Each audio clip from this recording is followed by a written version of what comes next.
science. The archaeological site of Pompeii in southern Italy continues to fascinate. More than 2,000 years after the city was buried in ash and pumice following the eruption of Mount Vesuvius.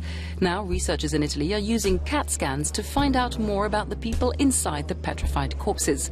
The remains of Pompeii's victims were cast in plaster in the 19th century in order to preserve them.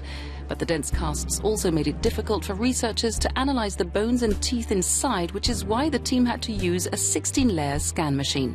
And the tests have yielded surprising findings, showing that the inhabitants of the city had perfect teeth. From the study, we discovered the absence of cavities in the teeth. And this is very interesting and not that surprising because we all know about the healthy Mediterranean diet. And this has really shown up in these early analyses. The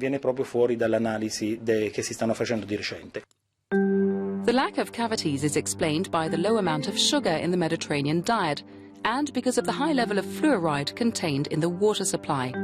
Researchers also found many of the victims had actually died after being struck by falling masonry rather than suffocation. There's also been a lot of discussion about how the victims died. There are the remains of more than 1,000 people on the site of Pompeii. From the analysis carried out on the bones, we have found a lot of broken skulls. This tells us many died from roofs caving in under the pumice. Pumice is very light, but when it builds up to 2 meters thick, it can make a roof collapse, and that's how many people were killed.